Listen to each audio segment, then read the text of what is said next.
आज हमारे पास एक बहुत ही दिलचस्प स्क्रिप्ट है जिसका नाम है how to talk to the universe. और इसका सबसे पहला दावा ही थोड़ा चौंकाने वाला है, ये कि ब्रह्मांड से बात शब्दों से नहीं होती बल्कि आपकी मन की स्थिति से, आपकी स्टेट ऑफ बीइंग से होती है।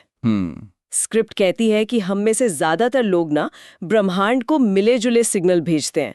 मतलब हम कहते कुछ हैं, अंदर से महसूस कुछ और करते हैं और उम्मीद किसी तीसरी ही चीज की लगा लेते हैं। और ये बातचीत इसलिए जरूरी हो जाती है क्योंकि ये स्क्रिप्ट किसी जादू या सिर्फ अच्छी अच्छी बातें सोचने के बारे में नहीं है। ये असल में हमारे अंदर की जो बातचीत है ना, उसको समझने की एक गाइड है। ये बताती है कि कैसे हमारे जो गहरे विश्वास हैं, हमारी भावनाएं हैं, वो हमारी बाहरी दुनिया को आकार देती हैं, चाहे हम इस बात को माने या ना माने। चलिए इसे थोड़ा खोल कर देखते हैं। स्क्रिप्ट की शुरुआत एक ऐसे विचार से होती है जो सुनने में थोड़ा असहज कर सकता है। वो ये कि ब्रह्मांड आपकी हर बात सुन रहा है। हाँ। और असली गड़बड़ ब्रह्मांड में नहीं, हमारे सिग्नल भेजने में है। जैसे कोई कहता है मुझे जिंदगी में सफलता चाहिए, लेकिन उसके अंदर की जो असली आवाज है, उसका गहरा विश्वास, वो शायद ये कह रहा हो मैं तो एक औसत इंसान हूँ, या मेरे जैसे लोगों के साथ कुछ अच्छा नहीं होता। एग्जैक्टली। अब सवाल यह है कि ब्रह्मांड इन दोनों में से कौन सी बात सुनता है। और यहीं पर स्क्रिप्ट का सबसे बुनियादी तर्क सामने आता है। ब्रह्मांड आपको वो नहीं देता जो आप जोर जोर से बोलते हैं, बल्कि वो देता है जो आप अंदर से हैं। अगर आपकी स्टेट ऑफ माइंड कमी की है तो शब्द चाहे कितने भी पॉजिटिव क्यों ना हो, सिग्नल कमी का ही जाएगा। ये स्क्रिप्ट असल में एक इंसान को विक्टिम मोड से, मेरे साथ ही सब बुरा क्यों होता है वाली सोच से, हाँ बिल्कुल, उस सोच से निकालकर क्रिएटर मोड, यानी मैं अपनी जिंदगी बना सकता हूं वाली सोच में लाने की एक कोशिश है। स्क्रिप्ट में एक छात्र का बहुत ही सटीक उदाहरण दिया गया है। एक छात्र है जो एक मुश्किल परीक्षा की तैयारी कर रहा है। वो प्रार्थना करता है भगवान बस इस बार सिलेक्शन हो जाए, लेकिन जब वो पढ़ने बैठता है तो उसके मन में क्या चल रहा होता है? मुझसे नहीं होगा, कंपटीशन बहुत ज्यादा है, या मैंने बहुत देर से तैयारी शुरू की है। सही है। तो नतीजा क्या होता है? ब्रह्मांड को दो अलग अलग सिग्नल मिलते हैं। एक तरफ सफलता की इच्छा और दूसरी तरफ नाकामी का गहरा डर और शक। जब सिग्नल इतना कंफ्यूज्ड हो तो नतीजा भी उलझा हुआ ही मिलता है ना? बिल्कुल। और यहीं से इस बातचीत के नियम शुरू होते हैं। पहला और सबसे जरूरी नियम है, शिकायत करना गलत भाषा है। अच्छा। हम अक्सर इसे बहुत हल्के में लेते हैं। ट्रैफिक की शिकायत, बॉस की, सिस्टम की, सैलरी की। लेकिन स्क्रिप्ट कहती है कि जब आप बार बार कहते हैं मेरी जिंदगी बहुत मुश्किल है, तो ब्रह्मांड इसे एक फीडबैक की तरह नहीं बल्कि एक ऑर्डर की तरह लेता है। एक ऑर्डर की तरह? हाँ, वो आपको और सबूत भेजता है जो इस बात को पक्का करते हैं कि हाँ, जिंदगी वाकई मुश्किल है। वो कोई जज नहीं है जो आपकी बात का विश्लेषण करे, वो बस उस फ्रीक्वेंसी को दोहराता है जो आप भेज रहे हैं। एक मिनट, मुझे ये बात समझने दीजिए। तो जब कोई कहता है जिंदगी मुश्किल है, तो यूनिवर्स उसे एक फीडबैक नहीं बल्कि एक ऑर्डर समझ रहा है। ये तो काफी डरावना है, क्योंकि हम सब कभी ना कभी ऐसा सोचते या कहते हैं। ये डरावना लग सकता है, लेकिन स्क्रिप्ट इसे एक और नजरिए से देखने को कहती है, जिसे वो मिरर प्रिंसिपल यानी आईने का सिद्धांत कहती है। आईने का सिद्धांत? हाँ, सोचिए, ब्रह्मांड एक आईना है। आईना आपसे बहस नहीं करता, वो आपको सहानुभूति नहीं देता, वो बस वही चीज आपको वापस दिखा देता है जो आप हैं। अगर आप आईने के सामने खड़े होकर खुद को बदकिस्मत मानते हैं, तो आईना आपको और बदकिस्मती वाली परिस्थितियां दिखाएगा। ये कोई सजा नहीं है, ये सिर्फ एक प्रतिबिंब है। लेकिन क्या ये सच में ब्रह्मांड का कोई नियम है, या फिर ये सिर्फ मनोविज्ञान है? मतलब कहीं ऐसा तो नहीं कि हम जिसे ब्रह्मांड का जवाब समझ रहे हैं वो असल में हमारे दिमाग का ही खेल हो? ये बहुत अच्छा सवाल है, और स्क्रिप्ट भी इसी तरफ इशारा करती है। आप इसे मनोविज्ञान में कंफर्मेशन बायस की तरह भी देख सकते हैं। अच्छा। जब आप मन में ठान लेते हैं कि आप बदकिस्मत हैं, तो आपका दिमाग उन घटनाओं पर ज्यादा ध्यान देने लगता है जो इस बात को साबित करती हैं, और अच्छी घटनाओं को नजरअंदाज कर देता है।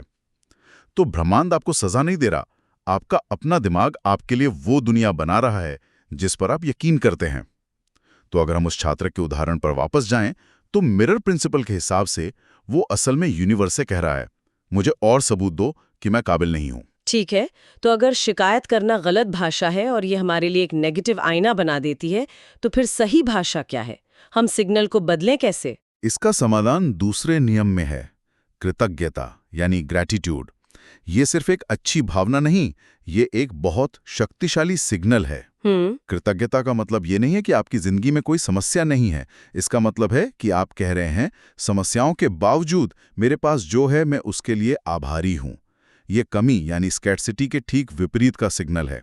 जब आप कमी महसूस करते हैं तो आप कहते हैं मेरे पास ये नहीं है, वो नहीं है।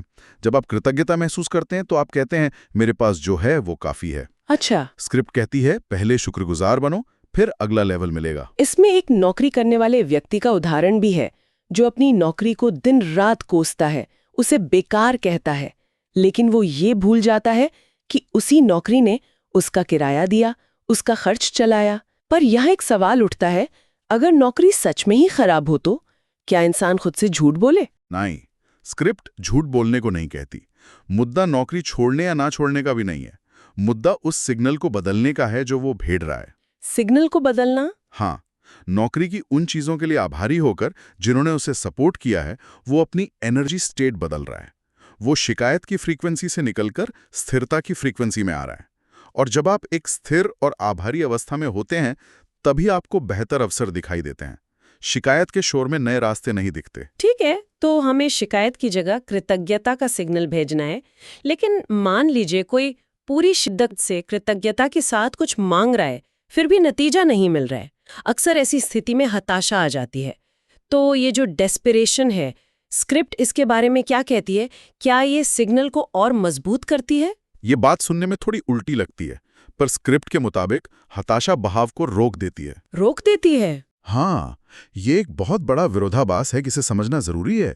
हम सोचते हैं कि जितनी ज्यादा शिद्दत होगी उतनी जल्दी चीजें मिलेंगी, लेकिन हताशा का असली संदेश होता है मुझे ये अभी चाहिए, वरना मैं अधूरा हूं। ये कमी का सबसे शक्तिशाली सिग्नल है।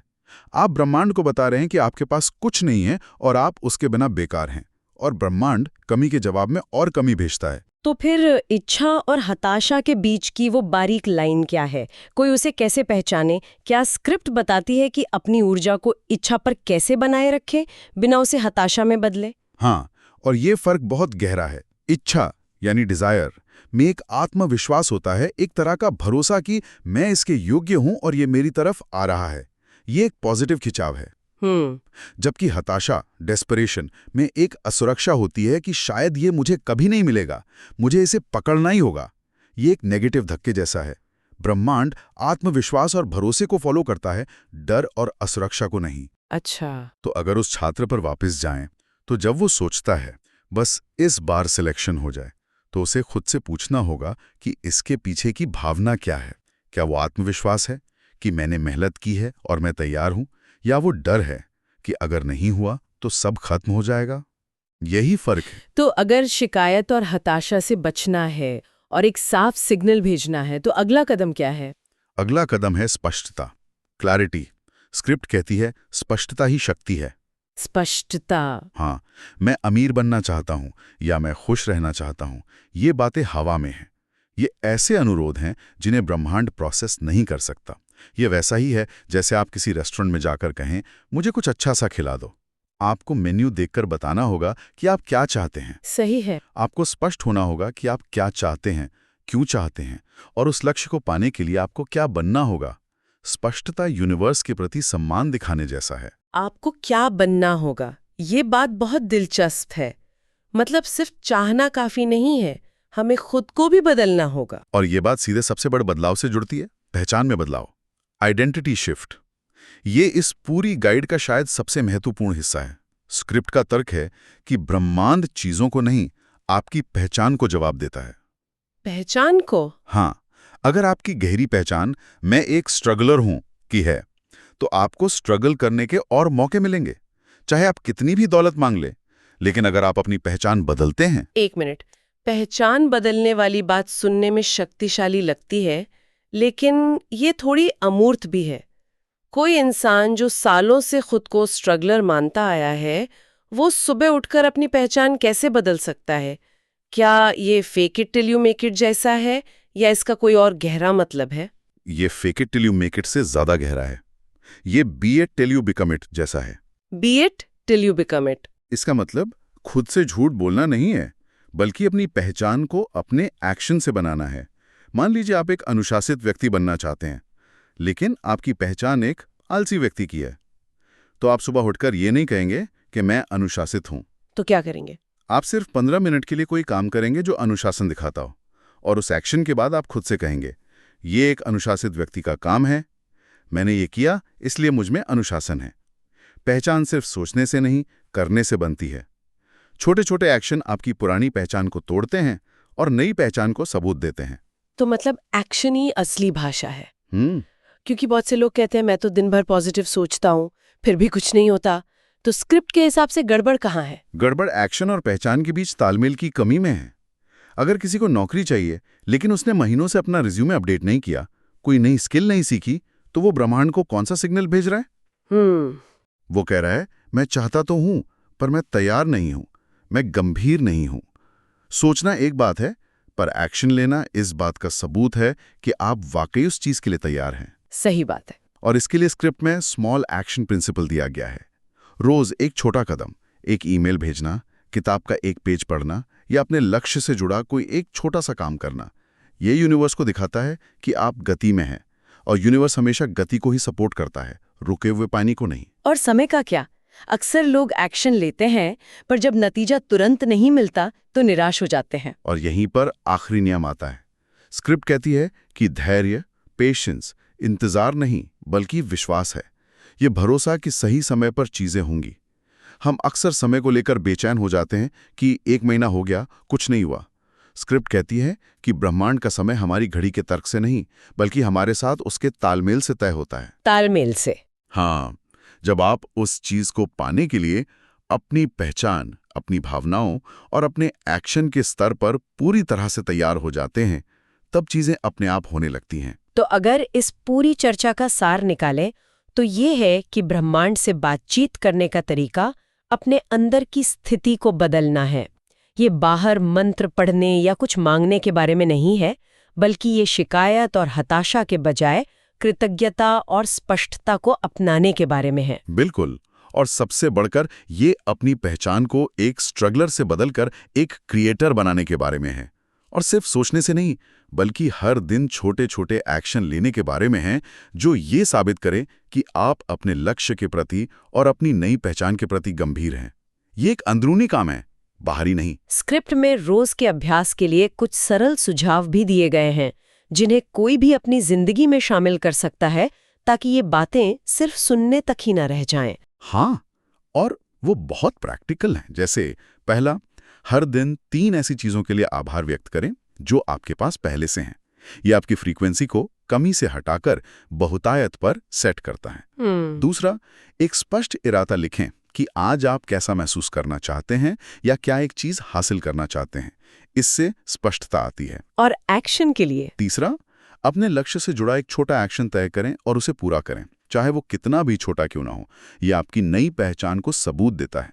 और चौथा, जब भी खुद को शिकायत करते हुए पकड़ें तो खुद को डांटे नहीं, बस जागरूक हो जाएं, उसे देखें। धीरे धीरे ये आदत कम हो जाएगी। अंत में सुनने वालों के लिए एक विचार छोड़ जाते हैं। स्क्रिप्ट एक बहुत ही शक्तिशाली सवाल पूछती है। सोचिए कि 5 साल बाद का आपका संस्करण, जो वो सब कुछ हासिल कर चुका है जो आप चाहते हैं, अगर वो आज आपसे मिले तो वो क्या कहेगा? क्या वो कहेगा, शुक्रिया कि तुमने उस दिन शिकायतें छोड़कर स्पष्टता और एक्शन को चुना था? या वो कहेगा, काश तुमने उस दिन शिकायतें कम की होती और खुद पर थोड़ा और विश्वास किया होता? ये सोचने पर मजबूर करता है कि ब्रह्मांड कोई भारी शक्ति नहीं है जिसे हमें मनाना है। शायद वो हमारे अंदर की बातचीत और हमारी अपनी प्रतिक्रियाओं का ही एक विशाल प्रतिबिंब है। आज से बस अपनी अंदरूनी बातचीत को सुनना शुरू करें। आप खुद से क्या कह रहे हैं जब कोई और नहीं सुन रहा, वही असली बातचीत है।